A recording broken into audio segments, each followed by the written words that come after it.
Welcome to the Inside Housing Podcast, where we break down the housing process, real estate, and investing. Here we go. Kyle, welcome to Inside Housing Podcast. I'm glad you could make it, man. Thanks for having me.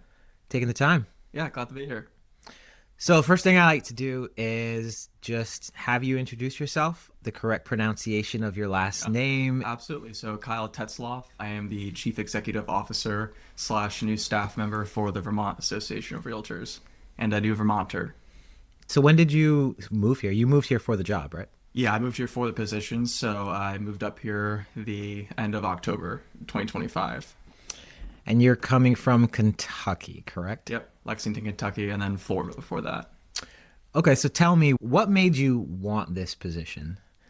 I have to say, we have an incredible leadership team here in Vermont throughout the entire interview process. I was just smiling ear to ear at the opportunity to lead this organization, to serve alongside some people who are really passionate about the association and our membership. I was in a leadership position in Kentucky. I was the COO there for about 3 years. And I felt like this was just the natural next step for my career and to give back to this industry that's just been so giving to me. And I'm just fortunate to be a part of it. What was your role in Kentucky exactly? So I was the chief operating officer, which means you just do a lot of everything, in my opinion. It was still a leadership position, but the day-to-day is quite substantially different than it is here in Vermont. But yeah, and then before that, I was the government affairs director and the director of operations for a local association in Central Florida. And I know when they were looking for a new CEO, because the individual that you replaced was a long-standing CEO and well-known, they were looking far and wide and trying to find the best candidate. And there was a lot of excitement when you joined the Vermont Association of Realtors. So how has it been transitioning into the role? How have you viewed it?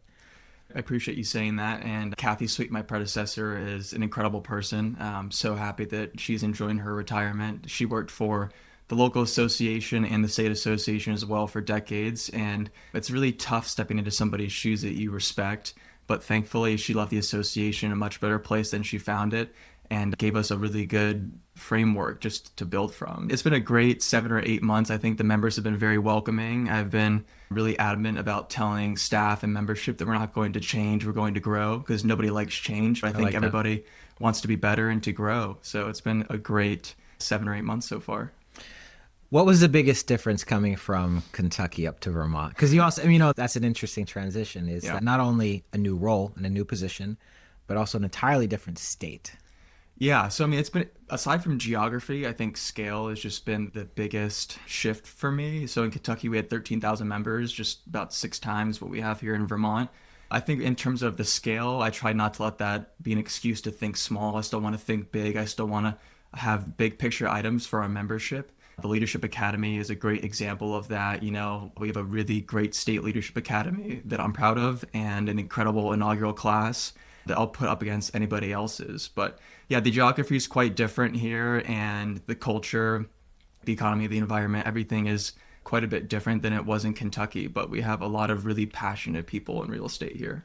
It's something I've learned about Vermont over the years, because I've been in and out myself. Vermont's small, and there's advantages and disadvantages to that. And one of the advantages, in my opinion, is you just get to know people really well.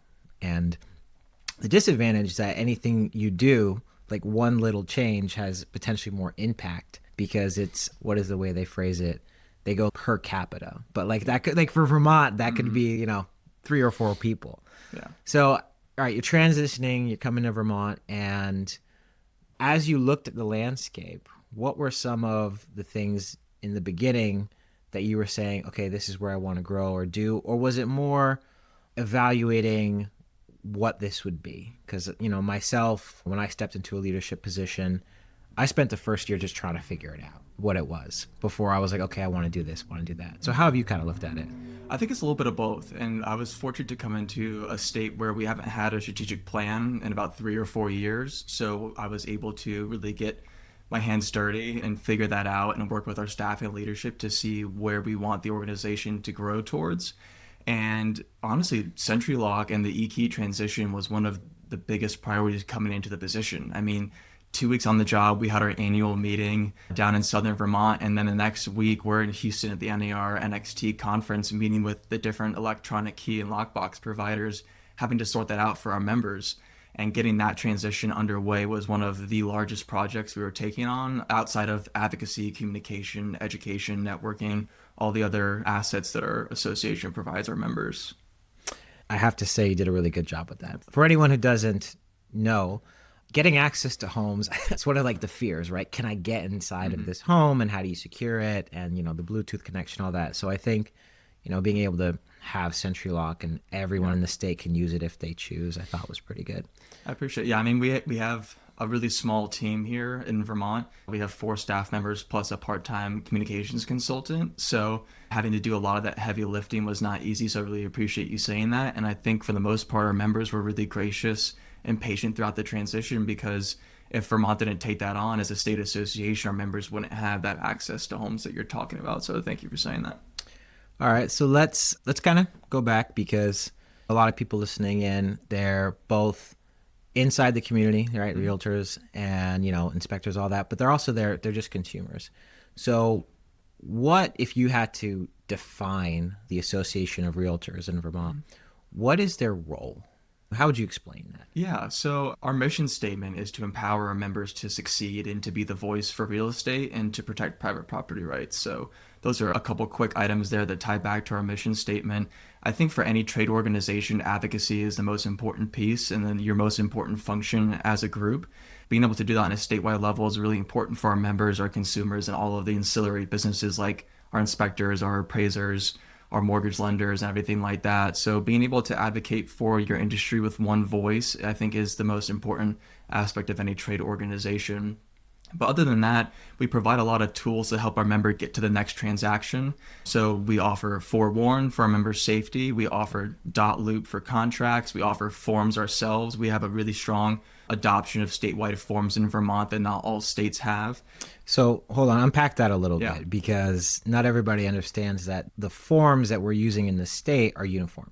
Yeah, so we have standardized forms here in Vermont, which is incredible. I think we've been offering those for a long time, and we have strong adoption, I would say, in the field. So this is something that in Kentucky we didn't really have. We offered statewide forms, but it was mainly the smaller organizations locally that used it. The Lexington and Louisville associations have their own forms, so members are having to learn how to use 3, 4, 5, 6 different forms just to complete a transaction. So you're talking different versions of the purchase and sales agreement. Different addendums, everything is really varies quite a bit throughout the state, I would say. So that's a strength of Vermont. Absolutely. Okay. Absolutely. So you came in and they're doing that, and then what is the consumer protection piece is something that not everybody knows, is that the association is really intent on providing protection to buyers and sellers. So what would some of those be? I think a lot of it ties back to advocacy, I would say, for consumer protection. An example of consumer protection would be wholesaling. So there are organizations and entities that practice wholesaling properties without a real estate license. So that's something that we advocated against in Kentucky and got passed with unanimous support throughout the legislature, so that anyone who is wholesaling properties, because a lot of our members flip properties, anyone is entitled to do that, but it's specifically the predatory practice of targeting elderly people and people who aren't as educated about what the value they have in their home is, especially after COVID. You need to have a real estate license in order to wholesale property in Kentucky. So that's something that hopefully in the future we can advocate for in Vermont, to make sure that everyone who is practicing real estate is licensed. And it's not a huge issue here. Down south, it's much more prevalent. A lot of state associations were able to pass wholesaling legislation, but we need to be forward thinking and protect our, not just our members, but our consumers, like you were talking about. And then as far as like advocacy goes, what are some of the bigger initiatives that you've been taking on this year with your team? Yeah, so I got to give credit to Peter Tucker, who is our Director of Advocacy and Government Affairs. He does an incredible job. He is on the Hill every single day. And our Government Affairs Committee, they meet bi-weekly for about an hour and a half to 2 hours sometimes. So we have quite a number of legislative priorities, but a lot of it comes down to just protecting independent contractor status, advocating for educational reform throughout the state of Vermont, and anything that just ties back to real estate, lowering taxes, hopefully. It's quite a bit that goes into our advocacy efforts. And a lot of times it's not what you get through the finish line, it's what you keep out of bills. Sort of the goaltending piece of it? Yeah, exactly. Okay. It's hard to communicate that sometimes because you don't want it to come back, you don't want to put it in writing, but protecting our members and keeping harmful legislation from crossing the finish line is incredibly important. So, what would you say from kind of your stances? What were some of the bigger wins we had? Because we had the legislative session, it Mhm. ended, and there was a lot of turmoil. There's a lot of back and forth. I know, like, I think Act 181. 181, that was one where I think we had some wins. So, kind of just big picture, right? And I plan to Mhm. have Peter on at some point. Yeah. What would you say some of the things that you felt good about this year? Yeah, and Peter would be the best spokesperson for that. But the Act 250 reform, I think a lot of organizations that are affiliated with real estate would say that was a big win this session. The repeal of the road rule and just amending that and getting the ball rolling and keep making sure that housing is staying at the forefront of our legislators' attention is incredibly important. Just because we had the Chip Infrastructure Act in the past doesn't mean that housing is done and it's solved. We still have a massive affordability issue and inventory issue here in Vermont that I think a lot of people are very sensitive to. So making sure that housing is staying at the forefront of our decision makers' attention is really, really important. I think we did that this session. Yeah, I was really happy with some of the things that came out. And when, you're talking about affordability, so for you, not only being in the role CEO, but also a new person to Vermont, what's that experience like? Like how have you seen housing in Vermont versus some of the other places that you've been?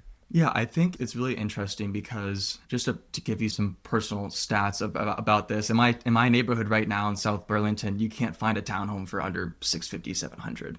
That's over double what I sold my house for in Lexington that was 3,000 square feet. So right there, that's a huge sticker shock. I think there is a strong NIMBY mentality in a lot of areas, but we don't give enough credit to the Vermonters who want people to work, live, and play in the same area and Yeah. in one community. And I think that YIMBY culture, the yes in my backyard culture, is growing in Vermont. It's just making sure that the people who support the development of housing that's attainable for people, they have the microphone, they have the loudest voice throughout the state, I think is something that's really important that we're going to keep growing, working on. And does that kind of like all tie into sort of what you see the roles of realtors are? Absolutely. I mean, you're the defender of the American dream. I think that's Trying. one reason why Can I put that on a t-shirt? I'm the defender of the American dream. I like I that. think that it's so hard because we live in such a politically tumultuous culture and environment right now. Slightly. But it's the 250th anniversary of our founding, and I think that young people still want to achieve the American dream. They still want to home ownership, and it still is something that is incredibly important to them. The studies and data will show that, and making sure that our members keep up the momentum and show people that they can achieve home ownership. It might be further out of reach than it was for their parents or the generations before that, but it's still achievable. And if we have members and consumers and legislators advocating for the development of attainable housing, we're going to get there. Yeah, that's something that I didn't realize was quite the role of realtors when I got into the industry, which is you're spending a lot of time trying to keep homeowners or sellers or buyers their interest in the forefront, right? Like, does this work for you? Are you like, if you're selling the home, are you doing it the correct way and that protects you? If you're buying the home, are you making sure that things are to the level that you need? You're doing a lot of, I don't want to say customer, but sort of client facing activity, right? Like the consumer is oftentimes your neighbor, it's your friend, it's somebody that you're trying to help. And, as a realtor, you really act as that bridge, trying to make sure that Yeah. it goes over well. And I see it more and more as just fundamental to quote unquote, like what the American dream is being able to own something and have it. So it's an important role. And being able to do it inside of an association, I think has tremendous value. So that's one of the things that I'd kind of like you to explain a bit, which is explain the roles of associations both nationally and then on a state level and a local level, because not all states have that. A lot of states are kind of moving away from that model. Yeah, absolutely. So we're fortunate in the Realtor organization to have what we call the three-way agreement. So we have the National Association of Realtors, 1.4 million members strong. Each state has their own association. We have about 2,000 realtor members, give or take, here in Vermont. And then within those states, there are local associations. We have 8 of those here in Vermont. I would just tell you from the state perspective, there is some uniformity every state should have a strong advocacy platform. Every state should be providing market statistics for their membership, whether it's from the MLS or if it's from their own proprietary data. We're fortunate to have both here in Vermont. And then you provide networking opportunities, you provide different levels of education and continuing education opportunities, professional development offerings. There's quite a bit that goes on through each state, but like we talked about, just the standardized forms here in Vermont, that's one big difference between what we have here and what we've had in other state associations that I've worked for. And then the National Association, the legal and risk management is a huge piece of it. That was really prevalent during COVID, right? Yeah, The absolutely. National Association really had to step out in a big way and do a lot, and especially like in DC. Absolutely, because advocacy is not just the legislative piece of it, it's the legal and risk mitigation piece of it. So settling the buyer side lawsuit was a big deal. I know that the previous seller side settlement just after the pandemic era was a big deal for our membership, and we had quite a few practice changes. But at the end of the day, that's what protects our membership for the future and also provides more transparency to the consumer. And for people who consume real estate industry news, when somebody's not part of an association and they're not have that designation as a realtor, what does that mean?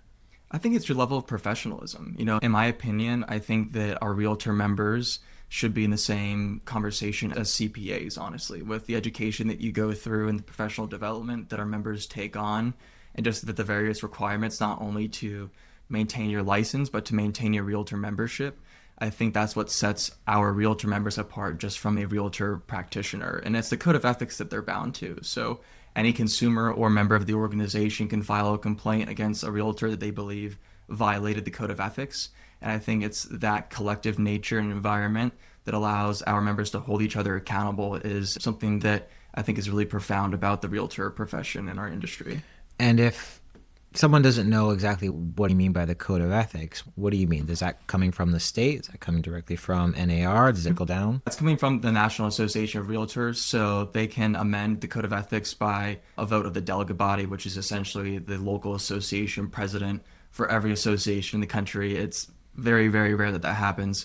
But the code of ethics is just a uniform document and guidelines that our members live and abide by so that they are upholding professionalism and just providing the highest level of transparency and a duty of care to our consumers.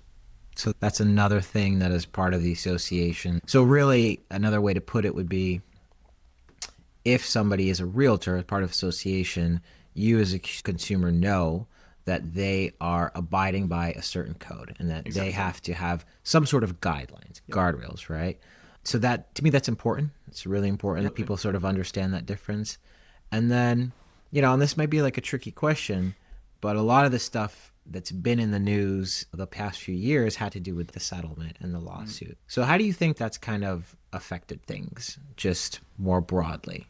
I think it's encouraged our members and consumers to have more conversations together, especially when it comes to the compensation piece. And I don't think that's a bad thing.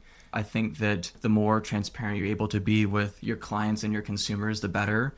And I think that's something that is a direct result of the settlement, for better or for worse. So making sure that our members are holding each other accountable and the consumers are able to have those conversations is incredibly important. So I have 2 points with that. So one, it was interesting after the lawsuit because I would have a lot of consumers come to me or come to my agents and they'd be like, so we're going to negotiate commissions, all that. And I'm like, they've always been negotiable. Exactly. Right?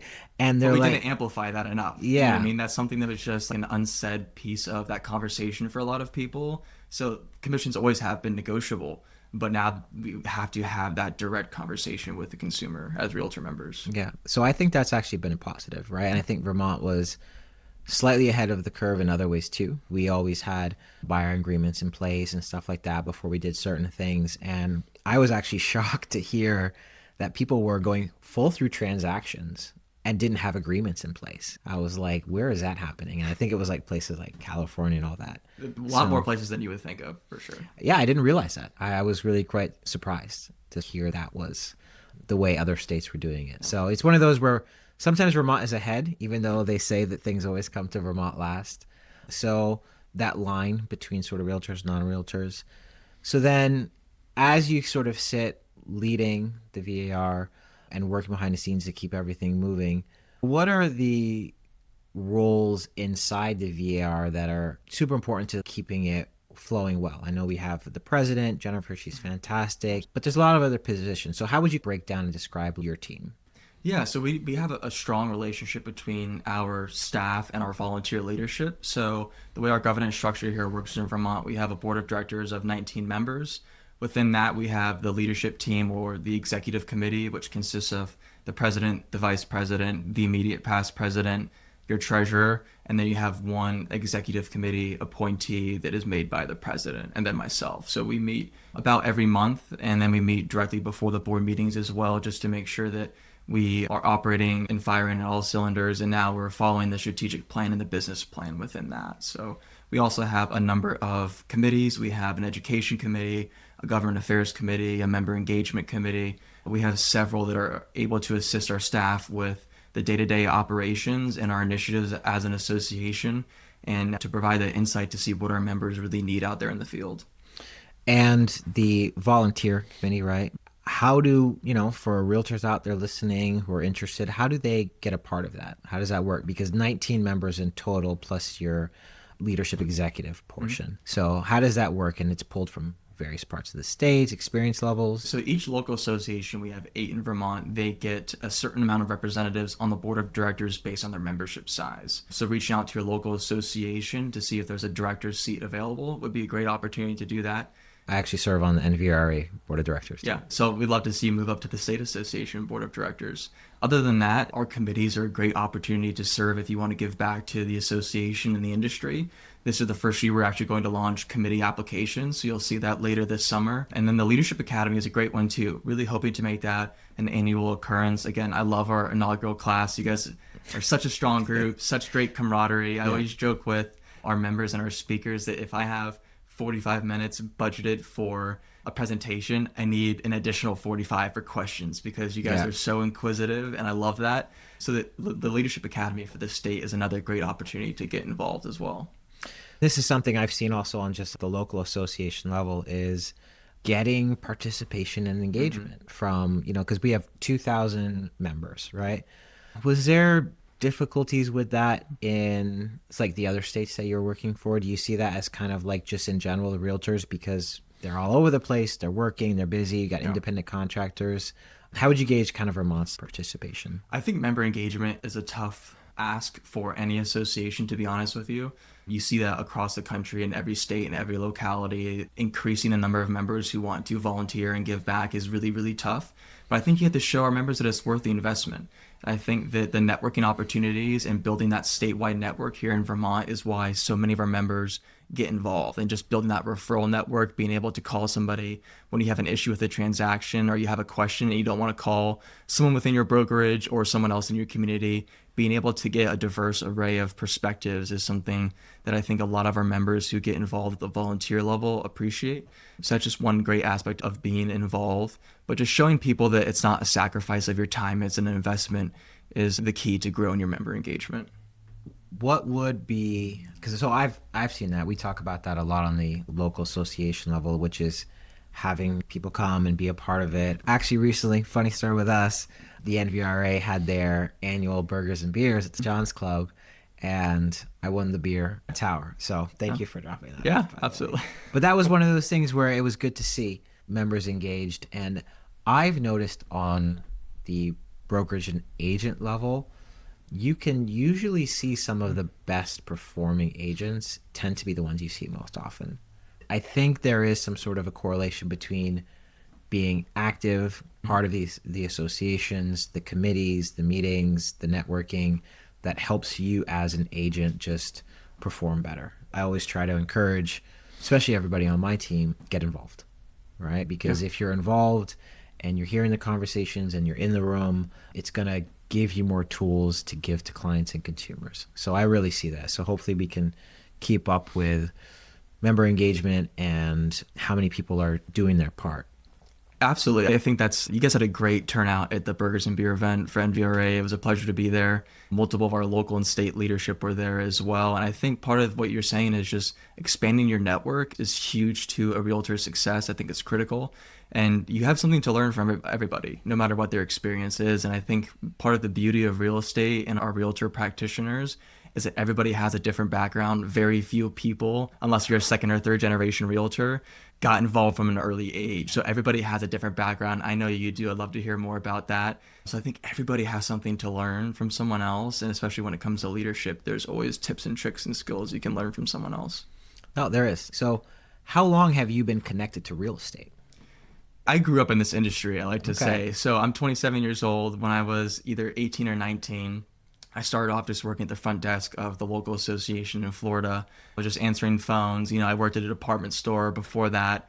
Hated it, wasn't really cut out for that kind of sales work. And just saw an ad to apply to be the receptionist part time. I was like, you know what? I'm in college. I can make this work with my schedule. And then about a year later, the association was looking for their first government affairs director. The CEO at the time approached me and knew that I was studying econ and poli sci at the same time and asked if I would give it a shot. I was more than willing to do it. So by the time I was a junior in college at Stetson University, I was working full time, lobbying at city council, county commission Wow. meetings, having to miss class sometimes to go to Tallahassee and join the Florida Realtors cohort there for their Hill days.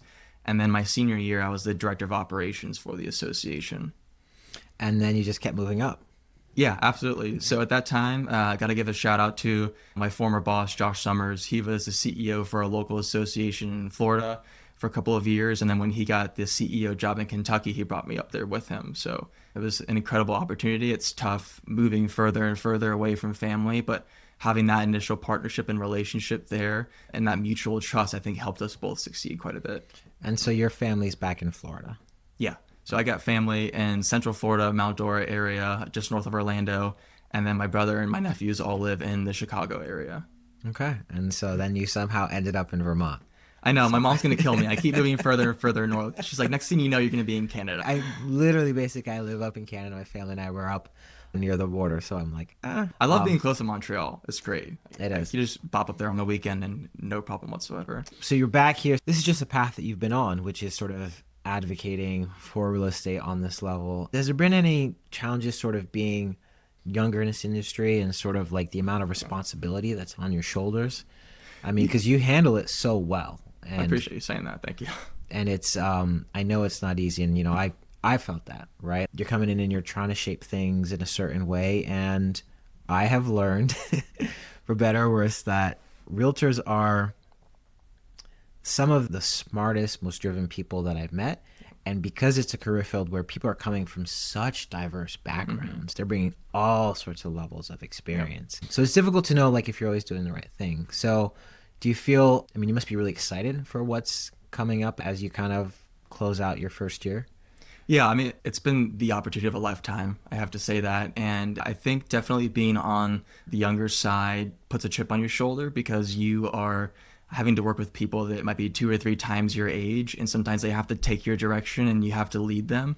But I think instilling confidence in people and just being vulnerable is a huge part of it, honestly. I think that's one of the most important traits that a leader can have. And I think that people are more willing to take your lead and to follow you and trust you as a leader if you are willing to be vulnerable. And one thing that I told the search committee when I came up here was that I think the most important leadership trait someone can have is empathy. I might wear my heart on my sleeves. I might be emotional sometimes, but nobody could ever say that Kyle doesn't care about me or Kyle doesn't care about this association. So I appreciate you saying that I handle some of those things well. But yeah, it's just been the opportunity of a lifetime, and growing up in this industry and being involved in leadership positions since I was literally a teenager, I think that it's allowed me to see how much our realtors care as well. No other profession volunteers more of their time than realtors. You guys are literally the heartbeat of your communities, and I believe in that, and I see what you guys do every day out there in the field to make dreams come true. And being a part of an association where we can just help you get to that next transaction and help your consumers more is why I do what I do and why so many other people in this position do the same. You do a good job, and I mean that, right? And you started at the same time that I'd started on one board and got picked up for the academy, and then also, I've been, general manager for, a fairly good sized real estate company here in Vermont for the better part of a year now, and sometimes you don't know all the answers, right? And I've been fortunate to have like good mentors like Jack Russell and all that stuff to really help me and take leadership cues from there. But one thing I've also seen is that leading and doing sometimes are two different things. And I always take my cues from those that have that 15, 20, 25-year experience in the field. Yep. But then also direction and vision and planning is a different thing. And if Absolutely. you have the mind for it, you just have to be confident and also accept the risks if it doesn't work. So I think you do that, and the empathy piece is something that I would say is your strength because it makes you very approachable. Yeah, thank you. I appreciate that. And I like that you brought up your mentors and that leading and doing are two separate things. But in this position, I'm sure it's the same as yours. You have to show people that you're willing to do the work as well. I would never ask somebody to do something that I wouldn't do myself. And I think that a lot of other leaders that I've been around and have been fortunate enough to call mentors or friends or family, sometimes all three, have shown me that. Ron Phipps, who taught the Lead Vision course for the leadership class back in May, he's somebody that I look up to and I admire so much. And something that he's instilled in me is to make sure that your family gets the best of you, not what's left of you. And I think that's something that a lot of our members need to take back, because real estate is a 24/7 job. And as a direct result of that, so is the association. I can't tell you how many times that after hours I've been taking the dogs for a walk and someone calls my cell, is like, hey, I can't get into my SentryLock account. What's going on? Yeah. I got to stop what I'm doing, put my phone in landscape mode and pull up their SentryLock account and see what's going on. So just making sure that you're available to be there for your people is really important. Yeah, and I don't think that enough people understand the challenge of being a realtor.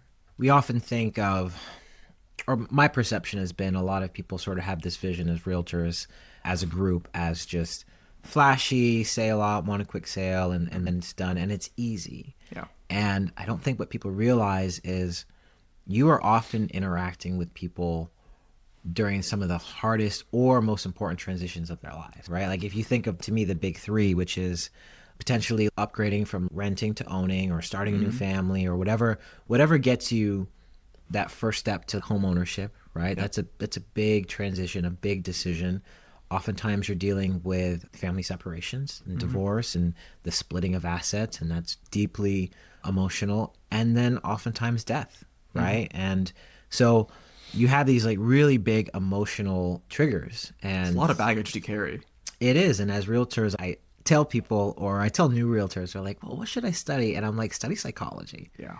Because it's all about people, right? Like real estate, my line is, well, it's not mine, I heard it from Jack, but real estate's easy, but people are hard. And, you're just constantly dealing with those relationships.